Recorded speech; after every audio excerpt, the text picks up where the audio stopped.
जय हिंद everyone, welcome to government exams funda. आज हम बात करेंगे कि सीएपीएफ पेपर 2 के अंदर जो आपकी रिपोर्ट राइटिंग रहती है उसे किस तरह से अटेम्प्ट करना होता है, कौन सी इंपॉर्टेंट चीज़ें हैं जिनका आपको ध्यान रखना होगा, क्या रिपोर्ट राइटिंग का फॉर्मेट रहता है, क्योंकि ये चीज़ें बहुत ज़्यादा ज़रूरी है। खासकर रिपोर्ट राइटिंग के अंदर जब तक आपका फॉर्मेट सही नहीं है, आपको ये नहीं पता कि लिखना कैसे है, तब तक रिपोर्ट राइटिंग में आपको मार्क्स नहीं मिलेंगे। और यहाँ पर 10 मार्क्स की एक रिपोर्ट रहती है, 20 मार्क्स की 2 रिपोर्ट्स आपको लिखनी होती हैं। और जो आपका लिखने वाला पार्ट है, जो डिस्क्रिप्टिव पार्ट है, उसमें सबसे सिंपल और सबसे इजी मार्क्स स्कोर करना जो है रिपोर्ट राइटिंग के अंदर ही रहता है। ये सारी चीज़ें आज हम यहाँ पर देखने वाले हैं।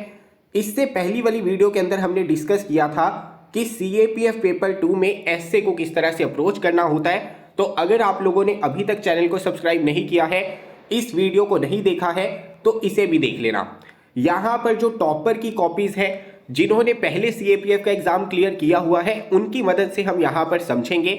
जैसे कि मैंने आपको लास्ट वीडियो में भी बताया था, यहाँ पर जिस एस्पिरेंट की कॉपी हमने ली है, इन्होंने 2021 2022 लगातार 2 वर्ष सीएपीएफ का एग्जाम क्लियर किया था। और यहाँ पर ये गवर्नमेंट एग्जाम फंडा से जुड़े हुए थे और इन्होंने जो असाइनमेंट्स अटेम्प्ट की थी हमारी पिछली बार, उन्हीं की मदद से मैं आपको यहाँ पर समझाऊंगा कि कैसे आप लोग काफ़ी अच्छे से लिख सकते हैं। अगर आप भी इस बार के एग्जाम के लिए प्रिपेयर करना चाहते हैं, सीएपीएफ पेपर 2 के लिए प्रिपेयर करना चाहते हैं, तो ये मेरा व्हाट्सएप नंबर है, आप इसके थ्रू भी हमें कांटेक्ट कर सकते हैं, या फिर गवर्नमेंट एग्जाम फंडा की एप्लीकेशन है उसके थ्रू भी आप हमें मैसेज कर सकते हैं। हमारा सीएपीएफ पेपर 2 का बैच चल रहा है, जो कि बहुत ज़्यादा कॉस्ट इफेक्टिव भी रहता है और बहुत ज़्यादा फायदेमंद रहता है। जितने भी टॉपिक्स आपको पूछे जाएंगे, उन्हीं के लिहाज से आपको टॉपिक्स दिए जाते हैं, असाइनमेंट्स दी जाती हैं, आप लिखते हैं, हम इवेल्युएट करते हैं, आपको बताते हैं कि कैसे इंप्रूव करना है। तो ये बैच आपके लिए काफ़ी महत्वपूर्ण रह सकता है। फिलहाल जो आज हमारा मेन फोकस है वो है रिपोर्ट राइटिंग के ऊपर। देखिए, सबसे पहली और इंपॉर्टेंट चीज, रिपोर्ट राइटिंग आपको करनी होती है 200 वर्ड्स के अंदर। और जब मैं कह रहा हूं 200 वर्ड्स, तो ये वर्ड लिमिट बहुत ज़्यादा ज़रूरी हो जाती है। अभी बहुत सारे बच्चे क्या करते हैं, अगर लिखना शुरू करते हैं ना, तो उन्हें पता ही नहीं चलता कि वो वर्ड लिमिट से बहुत ज़्यादा लिख देते हैं। अगर वर्ड लिमिट से बहुत ज़्यादा लिख देंगे, पहली दिक्कत तो ये आएगी कि एग्ज़ाम आपका टाइम के ऊपर कंप्लीट नहीं होगा। दूसरी दिक्कत आपकी ये आएगी, जब वर्ड लिमिट से आप ज़्यादा लिख देते हैं तो मार्क्स आपको नहीं मिलते। तो यहाँ पर ज़्यादा लिखने के मार्क्स नहीं मिलेंगे, चाहे ऐसे है चाहे रिपोर्ट राइटिंग है, यहाँ पर विद इन वर्ड लिमिट लिखना है। यानी कि अगर 200 वर्ड्स यहाँ पर कहा गया है, तो 180-190 वर्ड्स आपके हो जाएंगे तो सफिशिएंट है। ऐसा नहीं है कि आपको 220-230 वर्ड्स लिखने हैं, +-10 हो जाएगा तो चल जाएगा। लेकिन अगर आप बहुत ज़्यादा कम लिखेंगे, 130 वर्ड्स लिख रहे हैं, 140 वर्ड्स लिख रहे हैं, तो ये बहुत बड़ी दिक्कत है। तो यहाँ पर वर्ड्स का आइडिया आपको होना चाहिए। तो अभी हम सबसे पहले रिपोर्ट राइटिंग के फॉर्मेट को देख लेते हैं। अभी यहाँ पर देखिए, हमने टॉपिक दिया था टोंगा वॉल्केनिक इरप्शन। तो इस तरह से जो टॉपिक्स आपके न्यूज़ में रहते हैं, या फिर जो बिल्कुल स्टैंडर्ड टॉपिक्स भी होते हैं, उनके ऊपर भी रिपोर्ट राइटिंग आपको देखने को मिल सकती है। सबसे पहले तो आपको ये पता होना चाहिए रिपोर्ट राइटिंग का मतलब क्या है। आप यहाँ पर किसी चीज़ को रिपोर्ट कर रहे हैं। आपने कभी न्यूज़पेपर देखा होगा, तो वहाँ पर किसी चीज़ को रिपोर्ट किया जाता है। और किसी चीज़ को रिपोर्ट कैसे किया जाता है, जो भी चीज़ रिसेंटली हुई होती है उसका मेंशन वहाँ पर करते हैं। इसी तरह से रिपोर्ट राइटिंग में आपको ऐसे की तरह इंट्रोड्यूस नहीं करना है, इंट्रोडक्शन नहीं देनी है। यहाँ पर इंपॉर्टेंट चीज़ क्या है कि रिसेंटली जो इवेंट हुआ है उसके साथ में कनेक्ट करना है। जैसे मान लीजिए यहाँ पर तो एक ऐसा टॉपिक आ गया, टोंगा वोल्केनिक इरप्शन, ये तो हुआ ही रिसेंटली है। मान लीजिए कोई स्टैंडर्ड टॉपिक आ जाता, मान लीजिए आपका आ गया इन्वायरमेंट डे के ऊपर, प्लास्टिक पोल्यूशन के ऊपर, वाटर डे के ऊपर।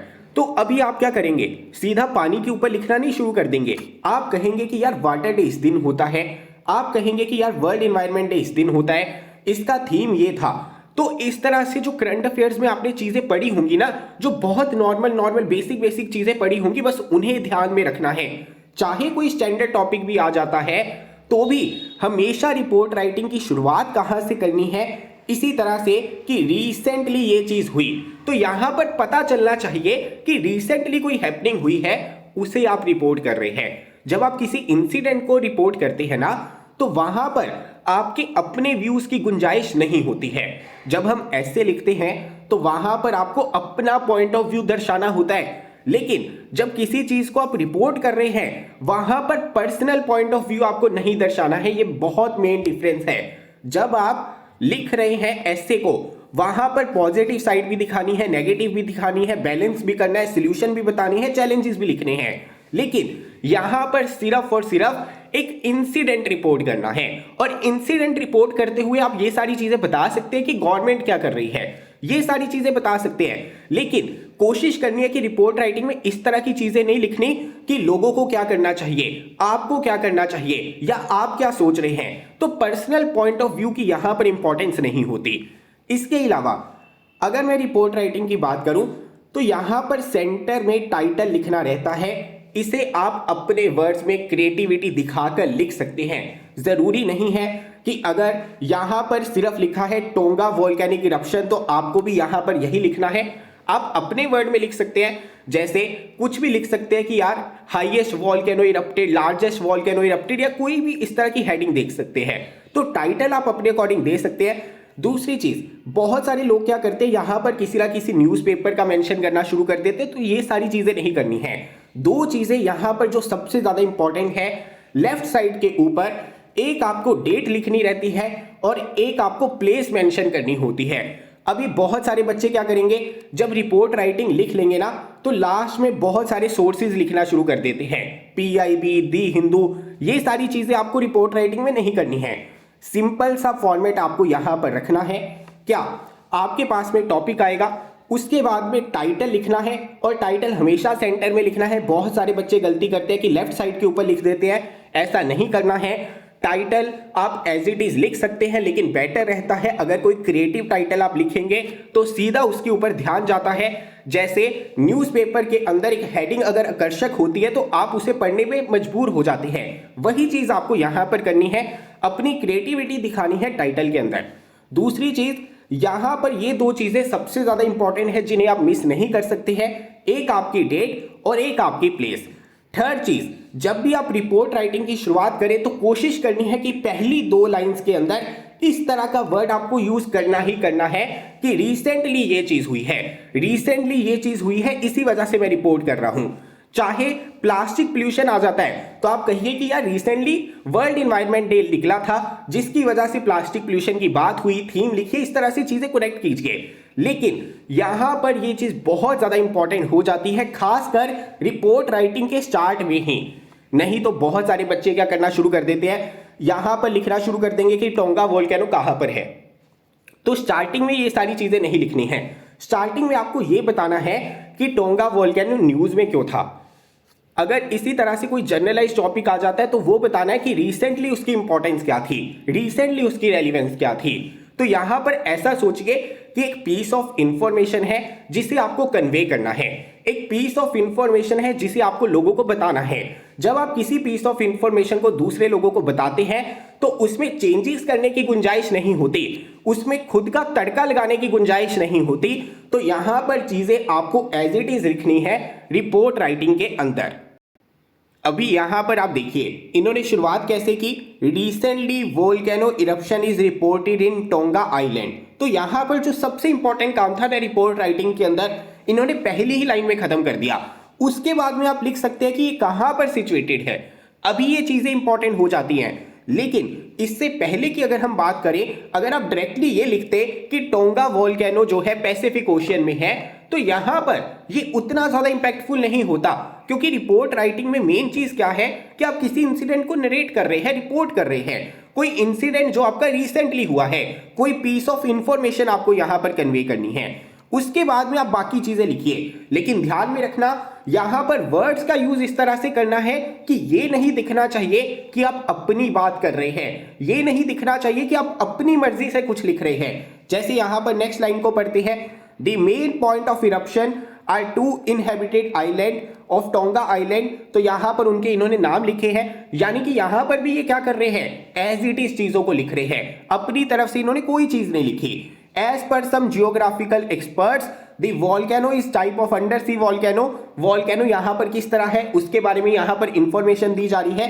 तो आप यहां पर इस पूरे पार्ट को पढ़ेंगे तो आप पाएंगे कि कहीं पर भी ऐसा आपको रिफ्लेक्ट नहीं होगा कि अपनी तरफ से कुछ लिख रहे हैं। हमेशा उसकी सेंस इस तरह से दिखनी चाहिए कि ये चीजें हुई है, मैं सिर्फ नरेट कर रहा हूं।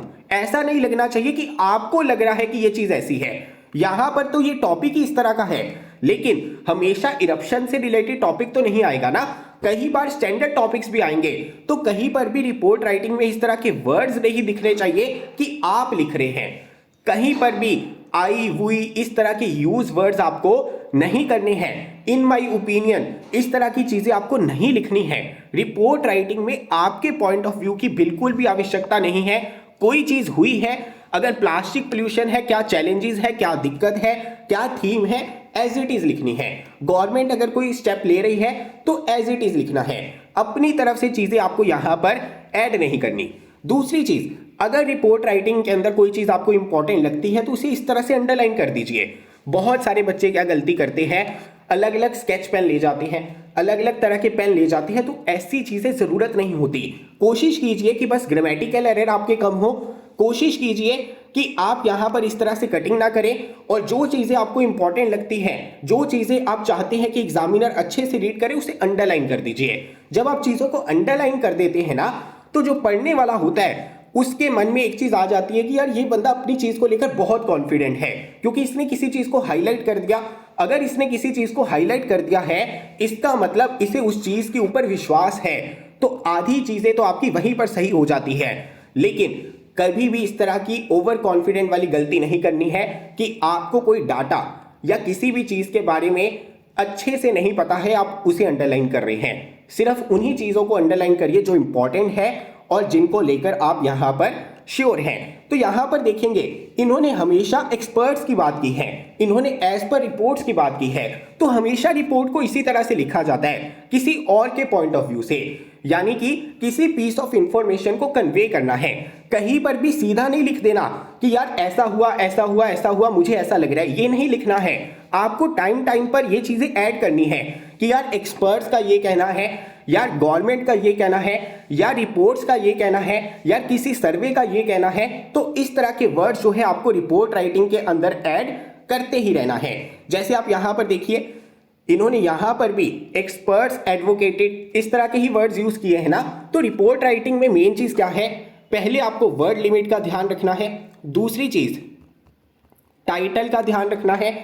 इसके अलावा डेट का ध्यान रखना है, प्लेस का ध्यान रखना है। ध्यान रखना है कि आपको अपना पॉइंट ऑफ व्यू नहीं लिखना। ऐसे नहीं सोचना कि जैसे आप ऐसे लिखते हैं कि पहले मैं इंट्रोडक्शन दूंगा, भूमिका लिखूंगा, फाउंडेशन लिखूंगा, उसके बाद में चीजें कनेक्ट करूंगा। तो जैसे आप ऐसे लिखते हैं, रिपोर्ट लिखते हैं, इनमें बहुत ज्यादा डिफरेंस आ जाता है। आपका पॉइंट ऑफ व्यू नहीं दिखना चाहिए, जिसका मतलब इस तरह के वर्ड्स की गुंजाइश रिपोर्ट में बिल्कुल भी नहीं होती है। इन माई ओपिनियन, या मुझे ऐसा लगता है, या मेरे दोस्त को ऐसा लगता है, ये सारी चीजें नहीं लिखनी है। आपको क्या लिखना है कि रिपोर्ट का ये कहना है, आपको लिखना है कि किसी सर्वे का ये कहना है, आपको लिखना है कि एक्सपर्ट्स का ये कहना है। तो किसी भी चीज को लिख रहे हैं तो इस तरह के वर्ड्स को ऐड करना है। इसके अलावा हमेशा शुरुआत करनी है रीसेंट इंसिडेंट के साथ में। इसके अलावा अगर आपके पास में 200 वर्ड्स हैं तो ऐसा नहीं कर देना कि हर 2 लाइन के बाद में आप पैराग्राफ चेंज कर रहे हैं। स्ट्रक्चर के ऊपर ध्यान जरूर देना है। यहां पर अगर आपके पास में 200 वर्ड्स हैं तो कोशिश कीजिए ज्यादा से ज्यादा 2 या 3 पैराग्राफ बना लीजिए। ऐसा मत कीजिए कि 2 लाइंस लिख दी, पैराग्राफ चेंज, 2 लाइंस लिख दी, पैराग्राफ चेंज। वैसे आप 2 पैराग्राफ भी बनाएंगे, 70 वर्ड्स के भी लिखेंगे तो भी चल जाएगा, लास्ट में उसे कंक्लूड कर दीजिए। सिंपल सी चीज है। इसके अलावा और भी बहुत सारी इंपॉर्टेंट चीजें हैं जो आपको बतानी है। अगली वीडियो के अंदर हम बात करेंगे आर्गुमेंट राइटिंग की भी। उसके बाद में दोबारा से मैं एस्से के टॉपिक्स भी लूंगा, रिपोर्ट के टॉपिक्स भी लूंगा। कौन से टॉपिक्स इस बार के लिए इंपॉर्टेंट है उनको भी हम डिस्कस करेंगे। कौन से टॉपिक्स आपको जरूर करने हैं उनकी लिस्ट भी मैं आपको दे दूंगा।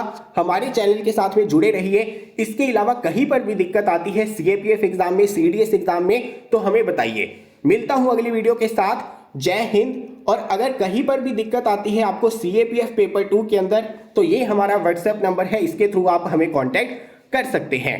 मिलूंगा अगली वीडियो के साथ। बात करेंगे आर्गुमेंट की, कैसे लिखना है, क्या फॉर्मेट है, किन चीजों का ध्यान रखना है। जय हिंद।